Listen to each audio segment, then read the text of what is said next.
ফ্যাসিবাদ পরাজিত হয়েছে, ফ্যাসিবাদ যে কোনো সময় আবার ফিরে আসতে পারে, কারণ আমরা সেই রাস্তা যেন তৈরি করে না দিই। আজকে আমরা দুর্ভাগ্যজনকভাবে এমন কতগুলো কাজ করছি যে কাজগুলোর মধ্যে দিয়ে কিন্তু ফ্যাসিবাদের ফিরে আসার সম্ভাবনা অনেক বেড়ে গেছে।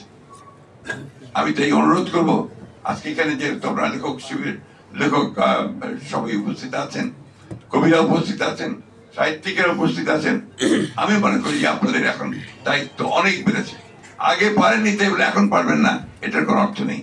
এখন আপনারা জনগণকে সঠিকভাবে তাদেরকে উদ্বুদ্ধ করুন, অনুপ্রাণিত করুন, এবং যে পথে আমরা যেতে চাই সেই পথে যেন এগিয়ে যেতে পারি। সবার মত যে এক হবে তা তো না, আমাদের ভিন্ন ভিন্ন মত থাকবে, এই সব মতগুলোকে নিয়েই আমাদেরকে একসাথে একটা সেই ধরনের একটা শত ফুল ফুটতে দিতে হবে এবং সেখানে আমাদেরকে যেতে হবে। আমি বক্তব্য দীর্ঘ করবো না, কারণ আমার বক্তব্য দীর্ঘ করার অবকাশ নেই, সুযোগ নেই, যোগ্যতাও নেই। আমি শুধু এটুকু বুঝি যে আমাদের এখন সময় হচ্ছে একসাথে ঐক্যবদ্ধ হয়ে আমাদেরকে সামনের দিকে এগিয়ে যাওয়ার, এবং সেই যাওয়াটা হচ্ছে একটা গণতান্ত্রিক লিবারেল ডেমোক্রেসির পথে এগিয়ে যাওয়ার। আমি জটিল অবস্থা পড়েছি, মানে এখানে অনেক তাত্ত্বিক আলোচনা হচ্ছে, অনেক গভীর আলোচনা হচ্ছে, যার সঙ্গে আমি খুব বেশি পরিচিত নই। আমি একেবারেই রাজনীতির মাঠের একজন কর্মী, কলিমুদ্দিন সহ এই সমস্ত মানুষগুলোকে নিয়ে নাড়াচাড়া করি। আমাদের এখানে অনেকে আছেন তারাও তাই করেন, কিন্তু আবার অনেকে অনেক বড় তাত্ত্বিক, অনেক সুন্দর চমৎকার ভাবে তারা জ্ঞান তাদের নিয়ে আসেন। আমি খুব মোটা দাগে যে আমাদের কবি লেখকেরা নিঃসন্দেহে আমাদের জাতির গঠনে বলুন, পুনর্গঠনেই বলুন, তারা একটা বড় ভূমিকা রাখে। এটা আমরা দেখেছি, সেই আমাদের ছাত্র সময় থেকে দেখেছি, আপনার মুক্তিযুদ্ধের পূর্বে দেখেছি, মুক্তিযুদ্ধের সময় দেখেছি, পরবর্তীকালেও দেখেছি। কিন্তু এখানে আমরা আলোচনা করেছি দুর্ভাগ্যক্রমে এইবার এই ফ্যাসিস্ট হাসিনা সরকারের সময়ে আমরা এই বিষয়টা সেইভাবে দেখতে পাই। হ্যাঁ, হয়তো এখানে আপনার অনেক ভয় ছিল, আতঙ্ক ছিল, এবং যেটা ফ্যাসিবাদের প্রধান অস্ত্র, একটা ভয় রাজ্য সৃষ্টি করা, সেই রাজ্যটা তারা সৃষ্টি করেছিলেন। ফলে অনেক অনেক অত্যন্ত জনপ্রিয়, অনেক যোগ্য মানুষেরাও কিন্তু তখন সেই কথাগুলো লিখতে পারেনি, বলতে পারেনি। আমি ধন্যবাদ জানাই আমাদের ছাত্র জনতাকে, বিশেষ করে ছাত্রদেরকে, যে তারা এই সুযোগটা সৃষ্টি করার ব্যাপারে দীর্ঘদিনের যে আন্দোলন সংগ্রাম তাকে সঙ্গে নিয়ে তারা এটাকে সম্ভব করেছে।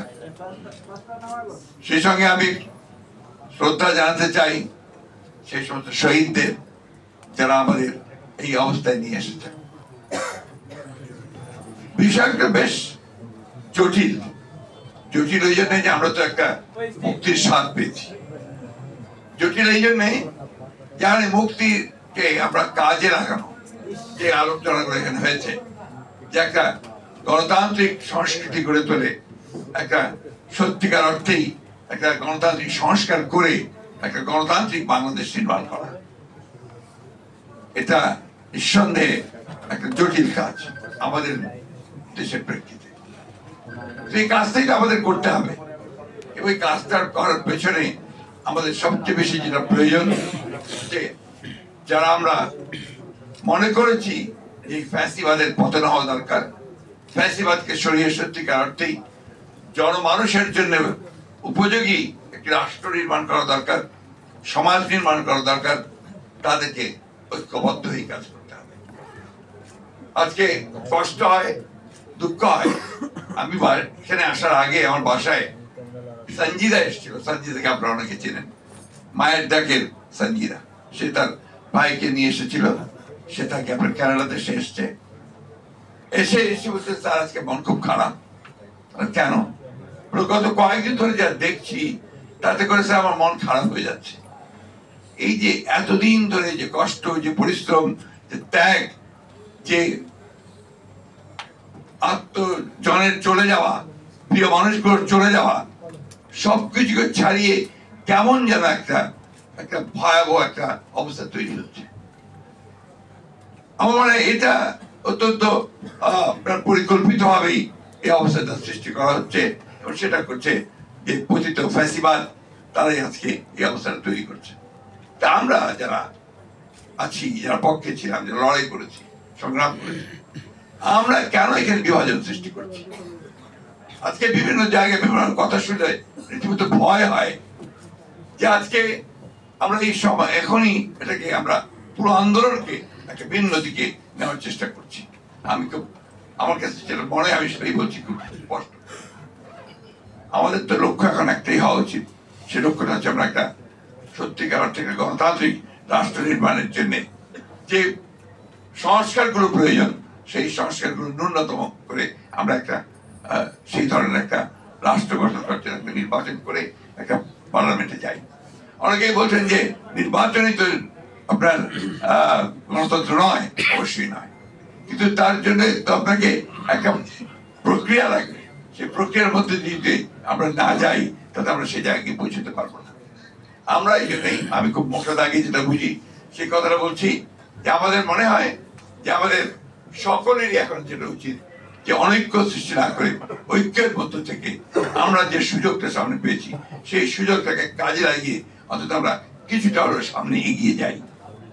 আজকে খুব দুর্ভাগ্য, 53 বছর হয়ে গেছে, আমরা এখন পর্যন্ত একটা পিসফুল ট্রান্সফার অফ পাওয়ার এটাই আমরা করতে পারিনি। আমরা সবসময় যুদ্ধ করছি, লড়াই করছি, নিজেদেরকে ভাই ভাই রক্ত চড়াচ্ছি, কিন্তু আমরা ওই পথে যাওয়ার জন্য কেউ সেইভাবে চেষ্টা করছি না।